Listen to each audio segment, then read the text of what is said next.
dyan, ha? Gusto ko mag-party. Gusto ko makalimot. Karen, anong ginagawa mo? Tatakas ka na naman gaya ng pagtakas mo sa school? Wala kang nakita. Kapag nalaman ko na meron kang pinagsabihan, kalimutan mo na naging magkaibigan tayo. Ma, you can tell me anything. Ano ba talagang problema niyo ni Dad? He betrayed me. So, anong plano niyo ngayon, Ma? I don't know. I just wanna sit here at gusto ko i-replace sa utak ko lahat ng mga nangyari. Good night, Ma. Salamat, Carla. Salamat, anak. Hey guys! What's up? Ano meron? Ano meron? Eh di mag-inom tayo. Ikaw, Karen, what liquor do you want? Hindi ako umiinom eh. That's so uncool, Karen. Lahat ng nandito, umiinom. Ang ganda ng music. Sasayaw na lang ako. Karen, gising na, dali. May pasok pa tayo. May exam ka pa. Dalian mo. Sinabi mo kay Nina? Don't worry, hindi naman ako nagsumbong kay na lolo eh. Sorry na. Hindi na ako uulit. Palagi naman tayong tatlo magtutulungan. Basta huwag mo nang uulitin, ha? Gusto kong malaman ng lahat. Ang lahat-lahat. Tatlo lang ako yung naging babae sa buhay ko. Yung ex-girlfriend ko, si Ruth, tsaka My daughter. anak ko si Nina kay Maddie. Kita, Ruth. Don't Tita Ruth me. Weirdo. How dare you? Bakit mo ako tinapunan ng kape? Bakit? Masakit ba? Dapat nga hindi lang isang tasa i-boast ko sa'yo eh. Dapat isang kalderong kumukulong tubig. No. Dapat isang tangke para mamatay ka ng germ sa harapan ko! Bakit ba galit na galit ka sa akin? Ano ba ginawa ko sa'yo? Just the mere fact na nasa harapan kita drives me mad. Ikaw ang nagpapakulo ng dugo ka! Don't hurt me. Wala kang karapatan. Meron, Nina. Dahil sinaktan mo ako. I only fight when I'm attacked, Nina. At ikaw, nakikita pa lang kita bumibigat ng loob ko! Ano ba talagang gusto mong palabasin?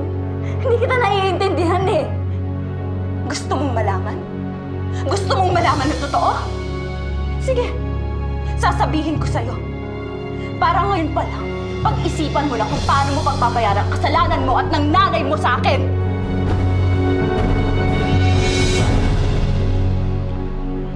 Really sorry. Sorry po talaga. Hindi ko naman po gusto yung nangyari. Alam mo, babalik ko lang lahat. Ayoko talaga kayong saktan ni Uncle. Alam niyo yan. I understand you, Abel. I really do. Alam kong wala kang masamang intensyon at gusto kitang patawarin. Pero sabihin mo sa akin, paano tayo magsisimula ngayon? May asawa ka na at may mga anak ka. This situation is so different now. It's so difficult. Alam ko, Auntie, alam ko. Alam ko yun, hindi ko rin alam eh. Wala kung anong gagawin ko. Alam niyo, gusto kong protektahan sila Carla at saka si Aldrin. Pero at the same time, gusto ko naman protektahan si Nina. Bakit, Auntie? Si Nina. I just realized siya ang tunay kong apo. Siya ang tunay na anak ka ni Nina. Ano bang ibig mong sabihin? Anong kasalanan ko at ng mami ko sa'yo? Alam mo kung anong totoo, Nina? Isa kang bastarda! Anak ka ng asam!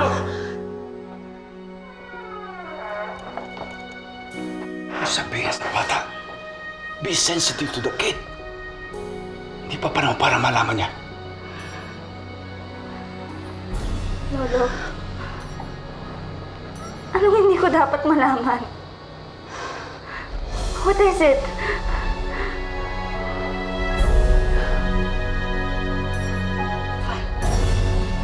Pero, Uncle, tell this bastard above yours na huwag siyang hahara-hara sa daan ko. Dahil baka hindi ako makapagtimpi.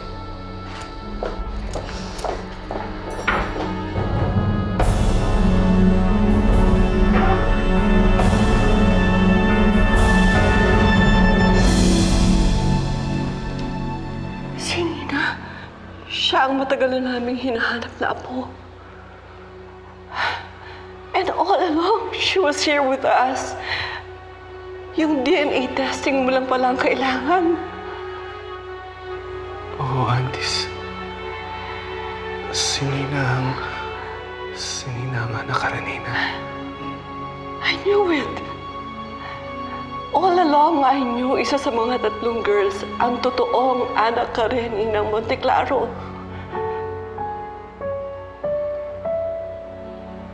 Kaya lang, kung si Nina ang totoong anak ka rin, paano na si Ana? Nina, Lola, bakit ba galit na galit sa akin si Tita Ruth? Ano bang ginawa ko? Tsaka ano yung tinatago niyo sa akin? it's not yet time, Nina. Pero Lolo, it involves me, kaya kailangan ko yun malaman. No. Hindi lahat ng bagay dapat alam mo. May mga secrets na mas mabuting nakatago sa ngayon. Don't worry. Darating araw, malalaman mo rin.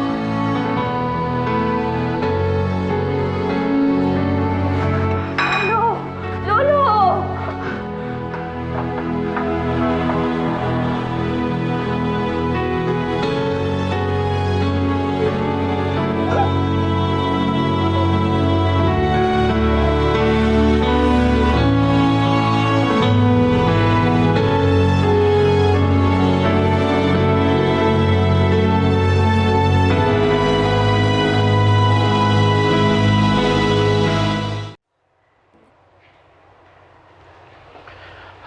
Ruth, hindi ko nagustuhan ang ginawa mo kay Nina. And how do you want me to treat her, Uncle? Nang buong pagmamahal? With tenderness? Uncle, anak siya sa labas ng asawa ko! Pero hindi niya muna dapat malaman ang totoo. Ang anak ng asawa ko sa kabit niya. Kasama ko pala sa bahay na to all along. Do you know how that makes me feel, Uncle?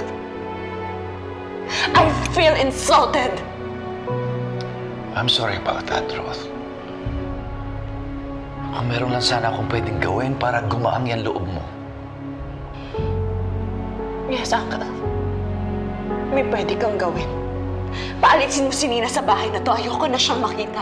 Ayoko na makita ang bunga ng kataksilan ng asawa ko. Ruth, anak siya ni Maggie. Apo namin siya. Hindi ko siya papayagang umalis sa pamamahay ko.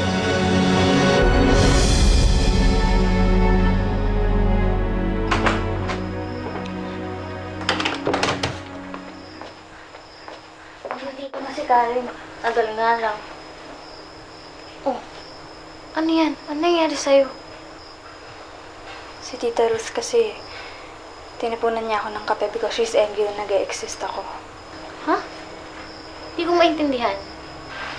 Ako rin nga, Ana eh. Ayaw rin namang mag-explain ni Lolo. Ewan ko, nalilito na rin nga ako eh. May nangyayari pero hindi nila sinasabi sa akin. Mayroon silang tinatagong sikreto. Sigurado akong may dahilan kung bakit ayaw nilang sabihin. Baka mas makakabuti na huwag nating malaman. Ana, ayoko na maghintay. Baka mamaya pag nalaman ko, it's too late. Parang si Mommy. Mahal pala niya ako. Eh di sana kung nalaman ko agad. Anyway, that's beside the point. Ang mahalaga ngayon, malaman ko kung ano yung sikreto nila.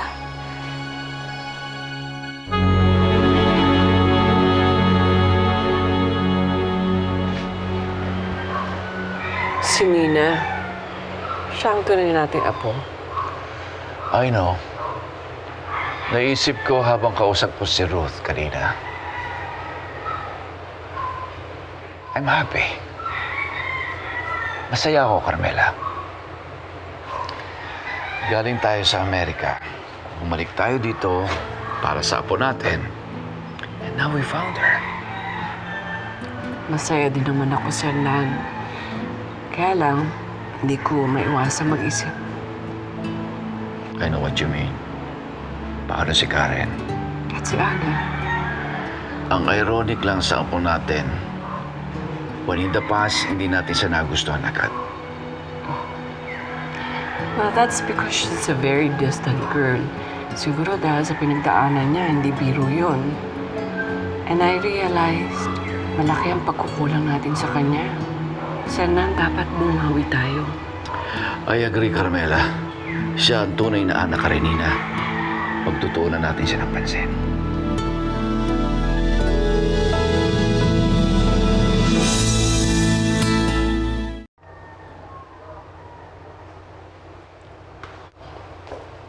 Oh, Carla, tama na yung kaka-text mo. Ihatid na kayo ni Mang Delphine sa school. Lola, kay Jeline na lang po ako sasabay. Ganun ba? Well, anyway, i-prepare mo na yung things mo, ha?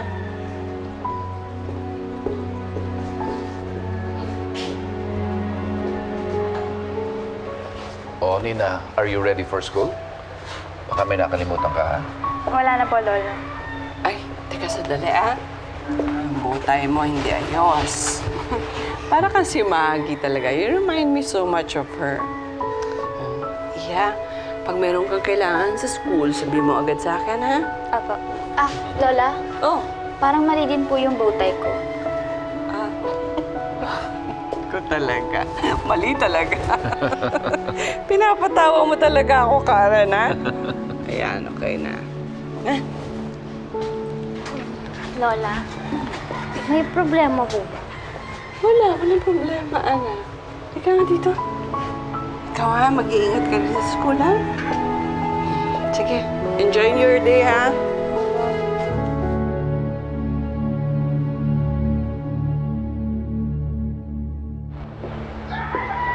Ma, you're drinking again? Well, wine is good for the heart. And after everything that has happened, kailangan ko to para mas maging stronger ang puso ko. Okay, if you say so.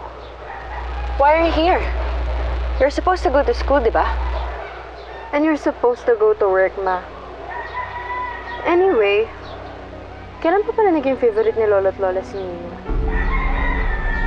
Kanina kasi parang sobrang attentive nila kay Nino. Tapos sa Chopuero lang si Ana at Karen. Which is really weird. Kasi di ba favorite ni Lolo si Karen? Tapos si Ana naman, love na love ni Lola. But anyway, I don't care about them. Ang importante may happiness. Bye, Ma.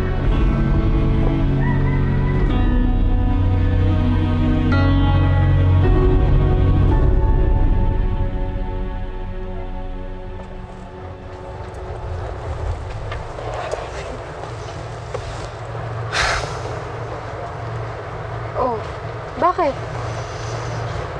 Wala. Nalulungkot lang ako eh. Papasok ka na kasi. I miss kita. Ang corny mo. Totoo yan, Carla. Alam mo, sana nga dito na lang ako nag-aaral para lagi kitang kasama eh. Pero di bale. Hintay na makatama yung uwian eh. Corny mo talaga. Sige na, I'll go ahead.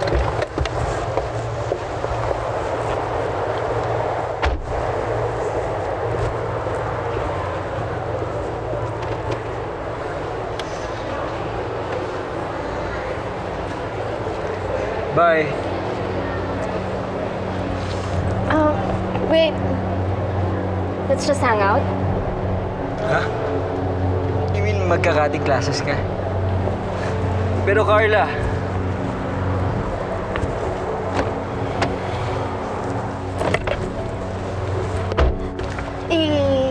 kasi kahit buong gabi naman tayo magka-text, namimiss pa rin kita eh.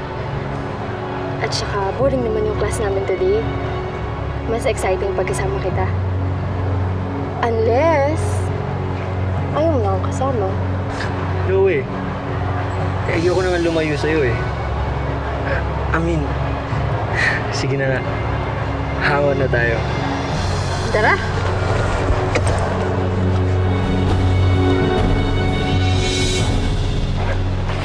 Aling Berta, Pakilabas na ho itong mga pagkain ko. I'm leaving. Okay po, ma'am. Alalayan mo lang, Mercy. Ruth, bakit ka nag-impake? Doon na lang ho muna ako sa townhouse, Auntie. I can't stand it here. Pero hindi pa natin na pag-uusapan yung nangyari. Pero Auntie, wala na ho tayong dapat pag-usapan. Nakapag-isip na ako. And I've decided. Masyado na ako naging mabait, kaya alis na lang ako. Ruth, please don't do this. Auntie, kung kaya yung sikmuraan yung ginawa ni Abel, I can't.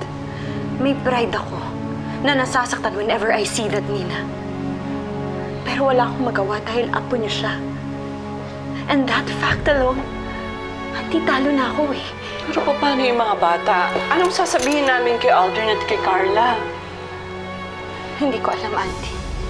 Wala na akong pakialam. Malaman na lang ng lahat ang sikreto ni Abel.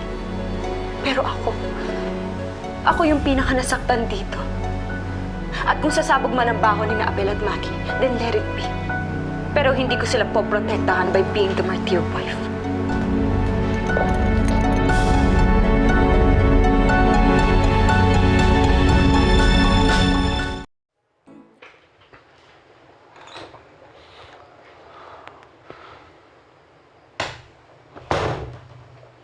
Uncle, gusto niyo raw po akong makausap? Yes. Nagkausap na kami ni Carmela. At kahit masama loob ko sa'yo, we both agreed na kalimutan na ang lahat. Salamat, Uncle. Thank you. At least kahit pa paano, I feel relieved. Yes. Pero hindi mo na dapat malaman ni Nina ang lahat. Kamamatay lang ni Bridget at katatapos lang ang issue niya with Lucas. It might be too much kung malalaman niya tungkol sa inyo. Yes, Uncle. I agree. Hindi dapat maging uncomfortable si Nina. Pati na rin si Aldrin at si Carla. Sir Nad, Abel, you have to do something. Alis na si Ruth. Saan siya pupunta? Ayaw daw niya dito makasama si Nina eh. Abel, you have to talk to your wife. Sige na, lalong lalala ang sitwasyon eh. Sige, wait lang.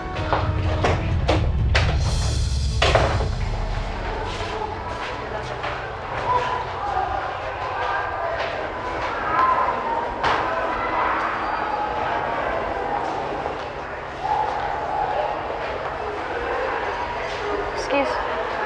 Oh, Ryan. Lalim ng iniisip mo. Sorry Trouble lang kasi ako kaninang umaga eh. Bakit? Nag-away na naman ba kayong tatlo? Baka namimiss mo naman mami mo. Neither. It's Lolo and Tita Ruth. Meron silang tinatago na may kinalaman sa akin eh. Kanina ko pa nga iniisip kung ano, wala namang pumapasok sa utak ko. Alam mo kung ano man yun, kung ayaw nilang sabihin sa'yo, hayaan mo na lang sila, dead ma ka na lang. Right. Nakakatawa, no? I'm so affected by everything. Samantalang noon, wala naman akong pakialam. Teka. Tao ka na, Nina. Aba, bakit? Hindi ba ako tao dati? Ano ko, robot? Hindi naman ganun yung ibig kong sabihin. Mas expressive ka na. May concern ka na sa mga tao sa paligid mo. Kaya smile ka na, Nina. Pag sumimangot ka, baka maging robot ka ulit.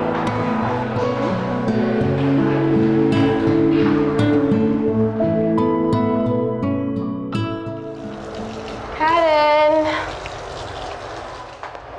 Siyempre, nandito ka na naman. Halika na, magsa-start na yung exams. Yun na nga yung isa ko pang iniisip eh. Hindi ako nakapag-aral, Jenna. Baka bumagsak ako sa quarterfinals natin. Alam mo, hindi mo na kailangan mag-alala. Because I have that covered. Tignan mo.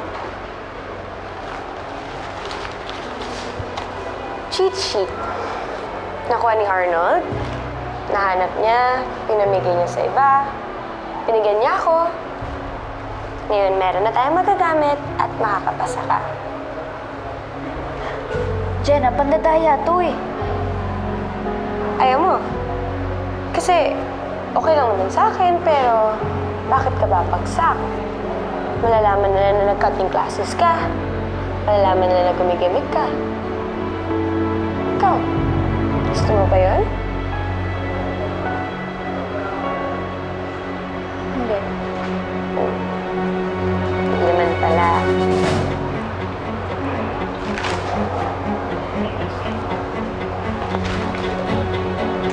Karen, bakit meron kang kopya ng test paper nyo?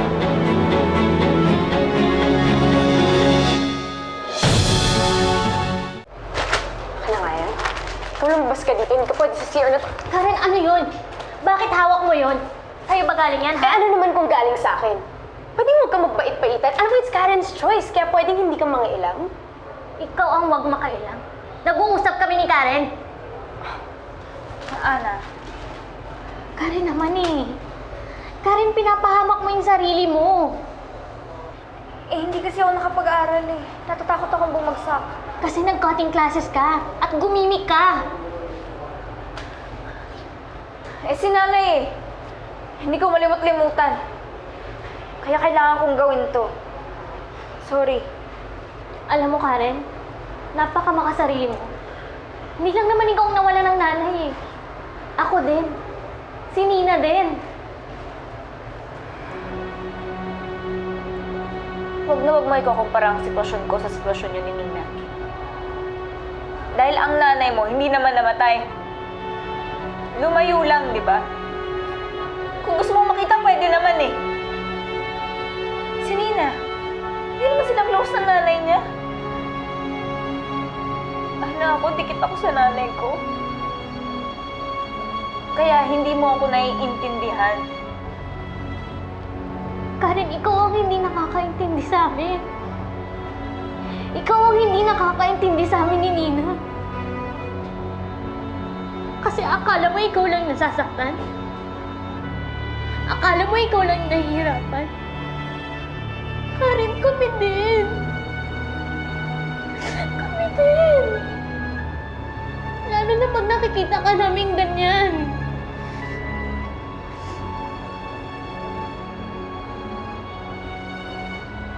Ana, pwede ba? Hayaan mo na lang ako. Iwan mo na lang ako. Teka na. Nanig ba yung sinabi niya?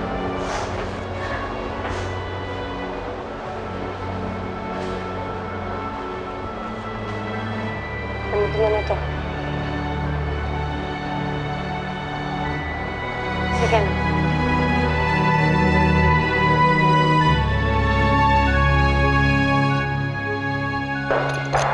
Ruth, please. Ruth naman. Sige na, huwag ka na umalis. Let me go, Abel! Hindi mo ako mapipigilan. Aalis ako dahil dapat kagabi ko pa yung ginawa. Please, pag umalis ka, maghihinala yung mga bata eh. Well, that's not my problem, Abel. Ikaw ang bahala mag-explain sa kanila ng kababuyang ginawa mo. Ruth, please naman. Please, come on. Be sensitive to the kids. Be sensitive to me, Abel! Alam mo ba kung anong ginawa mo? Ako si Ruth Monteclaro. You betrayed me. You cheated on me. Niloko mo ako! Kaya aalis na ako habang may pride pa ako natitira. Okay, sige. Go. Come on. Sige. Sampahin mo ako. Sampahin mo ako for all you want. Puppies lang yung pride mo. Pero Ruth, please, huwag ka na umalis. Alam mo, Abel, kahit mamaga pa ang kamay ko sa kakasampal sa'yo, hindi pa rin sapat yun. COO ko ng isa sa pinakamalaking conglomerates dito sa Pilipinas. Ako ang nagpapaikot ng mga tao. But look at what you did to me. All these years, ako palang pinapaikot mo. Kaya ikaw nang bahalang mag-isip kung paano magbibilugin ang ulo ng mga anak natin. Because I won't cover after you. At ayoko nang makasama ka. Ruth, please. Don't leave.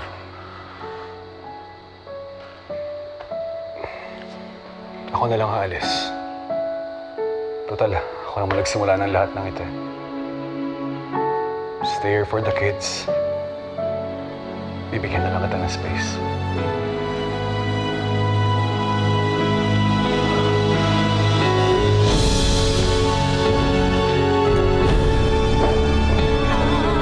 Maaari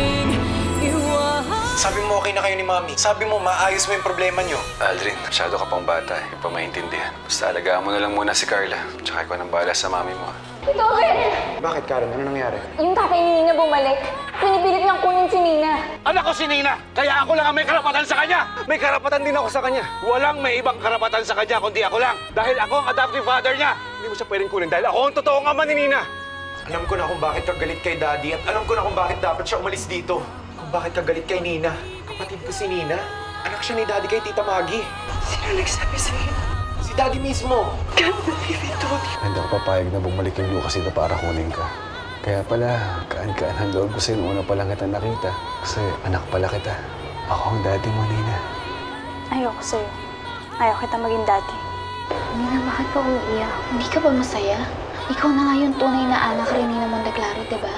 I'm not happy. This is the worst news na natanggap ko.